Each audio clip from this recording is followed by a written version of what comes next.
Well, the first, I don't know, I think it was like the first 6 months-ish, or maybe 4, I don't know.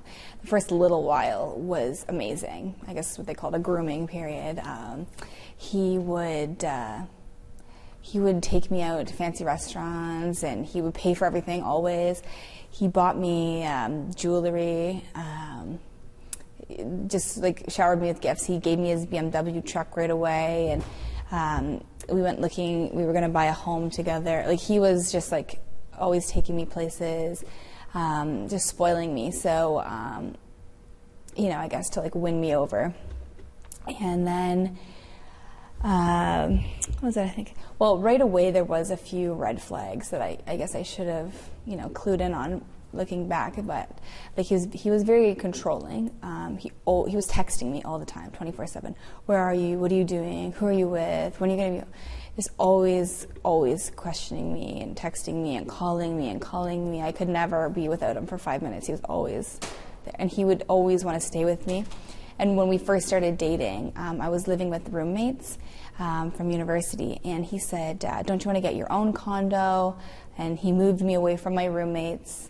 And my roommate said, you know, Jasmine, we're not sure about this guy. Why don't you just stay with us for a while? And I was like, no, it's okay. Like, I trust him. I love this guy. He's sweet. And you know, he'd always say, tell me you love me. Tell me you love me. Tell me you love me. Even from our first date. And I was like, oh, I'm not going to tell you I love you if I don't love you. Like, I want to mean it.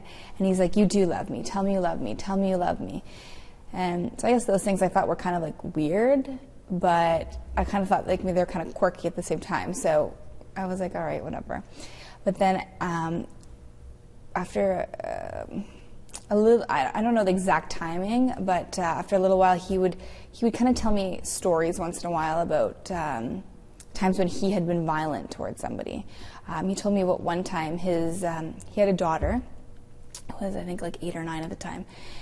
No, 7. She was 7 years old, and he told me that his baby mother wouldn't let him see the child, and her parents wouldn't let him, and so he set the house on fire with them in it, with his daughter and his baby mother and her parents in the house. And then he said that he called the cops himself. And so if it was true or not, I don't know. I never really researched it. Who knows? But like, I was scared at the time. And I was like, oh my God, if he could do that to his own daughter, like, what's he going to do to me? So that's when he started to scare me into staying with him. And then he would always say to me, like, you belong to me. You're mine. You're never going anywhere. You're my girl. You're my girl forever. You're going to be my wife. You're going to have my children. You belong to me forever. You're never going anywhere. And, you know, being a young girl, like, it was kind of like scary, like a threat, but it also was kind of like, wow, he must really love me if he wants me forever already, you know. So stupid. And, you know, and then it slowly got worse and worse. And then he had this girl come and stay at my house. And he told me that her pimp had shot at her, and he rescued her. And he asked me to take care of her. And I thought, all right, no problem. So all I had to do was, you know, take care of her, drive her to and from work, make sure she went to work like, from opening, and then pick her up at closing, like not any sooner, not any later. Like, and I said, all right, no problem. So I took her, and I was out shopping at the Eaton Center, and I was blowing money like crazy. You know, that's what I did. And I said to her, you know, why don't you shop? Like, if you're prostituting for money, girl, like, you better at least enjoy it, you know, like, shop it up, let's go. And she's like, no, it's fine. When Benny comes back, he's going to take us shopping. And his street name was Benito. And I said, yeah, he's going to take us shopping when he comes back, but we can still shop now. And she was like, no, I'm waiting for him. And I was like, all right, whatever, suit yourself. So then I took her to lunch, and I was kind of curious now, like, so how does it work with you and, you know, having a pimp or a man or whatever you want to call it, like, if you want to have a boyfriend, can you have a boyfriend too? Or like what, if you want to have sex, like, what do, you know? And she just looked at me like I was a retard. And she's like, well, what about you? What do you do? And I'm like, well, he's my boyfriend. And she laughed at me and she said, in my books, there's no number 1, number 2, number 3, number 4. Once you're down forever. We're all a family. And I was like, pardon? I'm like, I didn't study Urban Dictionary. Like, I have no idea. Are you telling me that you're sleeping with my boyfriend? And she was like, what do you think? And I just got so sick to my stomach. I freaked out. I was texting him, calling him, like, please tell me she's lying. Tell me she's just making this up to get to me. Like, please, like, something. Like, this is disgusting. Like, I remember I was, like, in my bedroom, like, shaking, like, back and forth. Like, oh, my God, I think he's cheating on me. Oh, my God. And I packed up her stuff. I packed up his stuff. I took his truck, and my girlfriend drove my car, and we dropped the truck off and their stuff at the Cannonball where she was working. She wouldn't give me back my keys. She tried to fight me, and he tried calling me, telling me, like, how dare you do this? Like, he was threatening me, freaking out. And I said, leave me alone. I want nothing to do with you. The next day, he came back from Montreal with his cousin, who, like, a few years later got charged for murder, so scary guy. And they were pounding down my door, and I said to my mom, I'm leaving this guy, please just get him away from me. And he called her and was like, hi, Ma, how are you? Just wondering where Jasmine's at, I can't get a hold of her. And my mom was like, oh yeah, sorry, I'm in town, we're shopping, blah, blah, blah. So she was like, just, you know, I'll be here for the week, or however many time, and she got rid of him for me. So then I packed up my stuff, I got a new condo, and I thought I was okay, I got away. And shortly, I think it was like 2 weeks, I was moved into my new place, and I come home from work one night, and he's standing up against my condo door. The emergency exit is behind him, and the elevator is behind me. And obviously an elevator is not fast enough if you're running away from someone. And he said, pardon my language, he said, bitch, get in the fucking condo now before I bust your face. And I was like, oh God, like I pondered how I could exit, like could I jump off my balcony, what could I do? And there was no way to escape. So I went in the condo, and he choked me, and he told me if I ever tried to leave again that he'd kill me, he'd kill my family. Just scared me. He didn't like fully beat me that night, but he just terrified me. And then that's when all the beat-ups and the nastiness started to happen. Shortly after, started prostituting. I was trying to get back at him for cheating on me. I wanted him to feel how I felt, because basically he's a male prostitute. If you think about it, he sleeps with women for money. So I was like, you know what? I want you to feel how I feel. Like he really cared. That was his plan. But I didn't get it at the time. And so I started prostituting. The night that I turned my first trick, he bought the condoms. He hooked me up with a girl to teach me how to do it. It was one of his pimp friends' girls. And she taught me how to do it, what to charge, and helped me get clients. And that night I came home and I was like just completely depressed. I had a shower, I scrubbed myself till I almost bled. It was just completely horrifying. I just, being a stripper was already a low for me, and just taking it to the next level, I just was just, like, I can't believe this is me. Like, had I been alone that night, I probably would have killed myself. Like, it was just the worst feeling. And then he told me to come in the room, and he was asking me, like, as if he cared, like, how did you feel? Are you okay? And then all of a sudden, he got nasty, and he said, bitch, suck my dick like you suck the customers. If you want to be a hoe, I'm going to treat you like one. I told you not to do extras, and now you're going to be a hoe, and now this is how it's going to work. And he beat the crap out of me. He forced me to suck his penis. He forced me to have sex without a condom with him. He said condoms were for tricks, and I was his man, and I don't use condoms. And I kept yelling, no, no, no, I don't want this. And he choked me, and then he made me open my mouth. He spit in my mouth.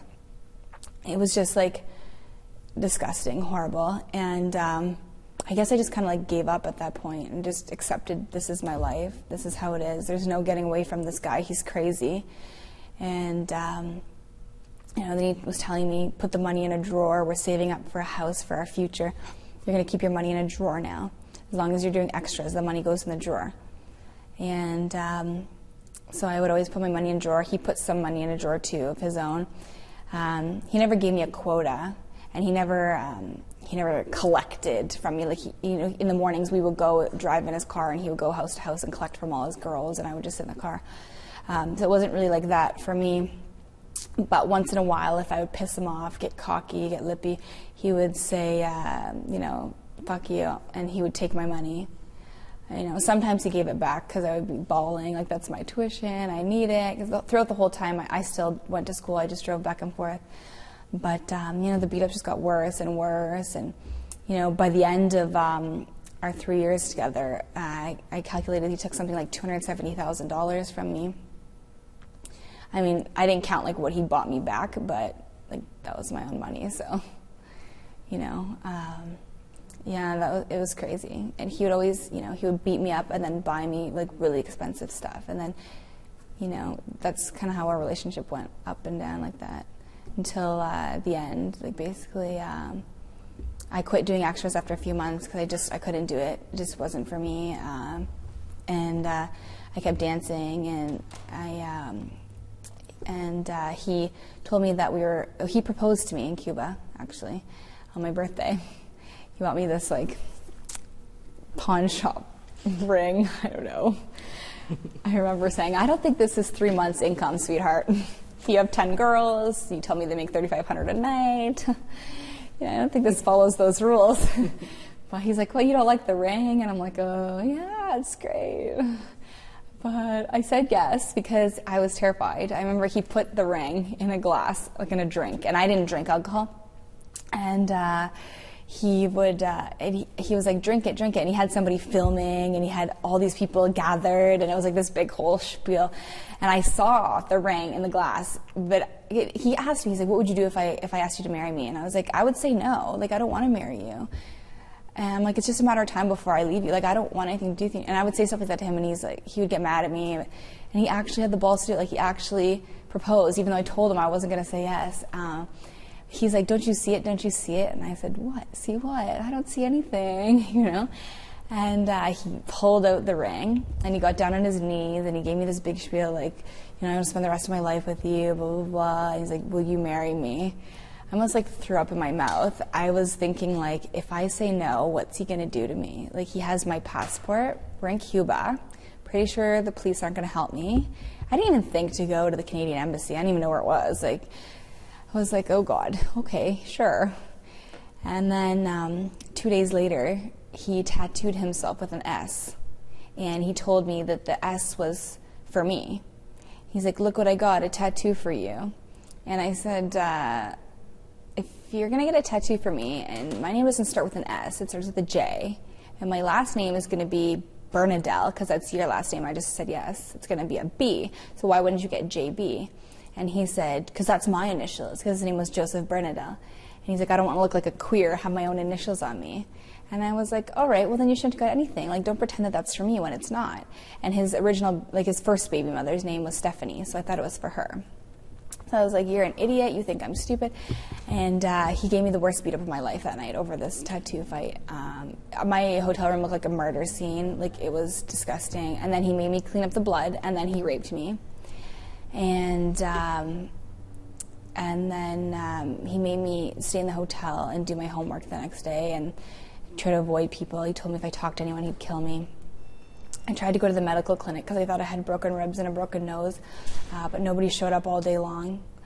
And we came back from Cuba, and I went back to work, and I just was like, yeah, I can't do this anymore. And shortly after I quit doing extras, started working square, in strip terms. I started just dancing, and then I guess he kind of realized that he was starting to lose me.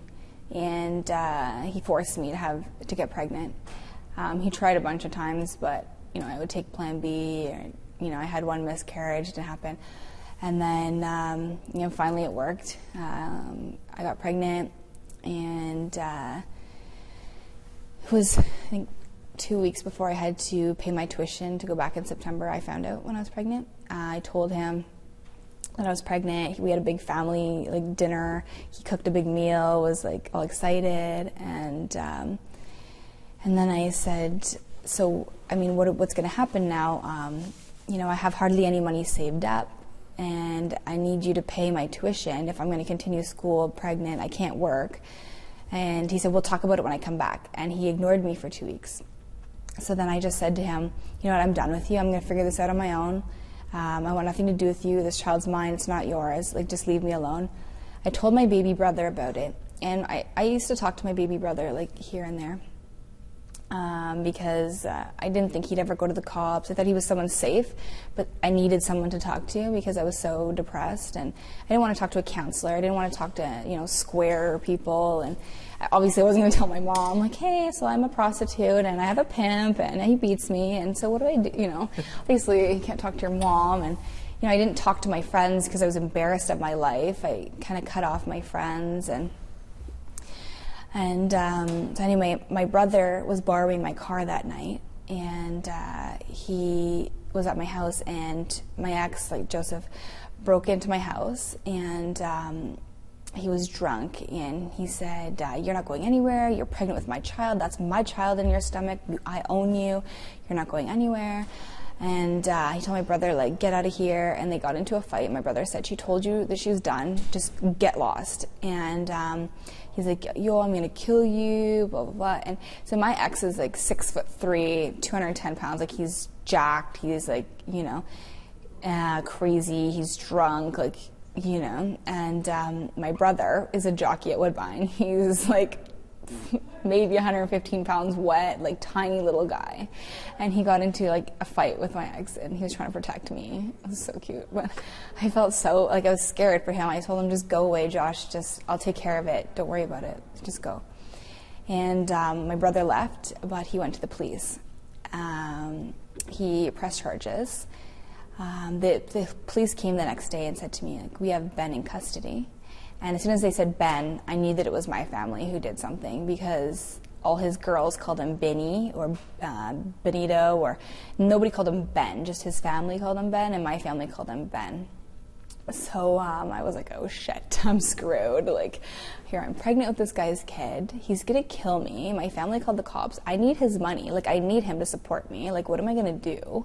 Like, no one's gonna help me. I can't, like, get assistance because I had money in my bank account for all these times. Assistance isn't going to help me. So I went to the station to try and get him out. I told them my brother was lying. I was so mean to the cops. I was so mean to them. Rude.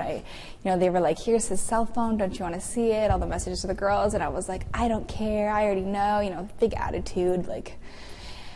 And I was like, he didn't do anything. I fought them through the trial. I did an affidavit, said that my brother was lying just to get him out of jail. And it didn't work. They knew that my affidavit wasn't true. And, he probably would have got proven guilty, but they declared a mistrial. The date got changed, and it was changed to the Queen's Plate Day, which my brother had to work, so he couldn't be in court. So he got off on those charges, and our restraining order was lifted. We had a restraining order through my whole pregnancy. Like, we snuck and saw each other a few times, but not much of it. And but by the time that all this was over, I had given birth to my daughter, and I just decided that, she doesn't deserve this. It was one thing to not care about myself, but I care about her. She doesn't deserve an alcoholic father. She doesn't deserve to watch her mother get beat. She doesn't deserve a stripper mother. And I just did not want her to suffer the consequences to my dirty actions and his dirty actions. And I went back to church and, got closer to God and decided to just give my life up to him and get away from this guy who's a danger to my daughter. And I told him, you're not going to know where I live, because I had moved. And I said, I don't want you knowing my address. If you want to see your daughter, you can see her in public places only.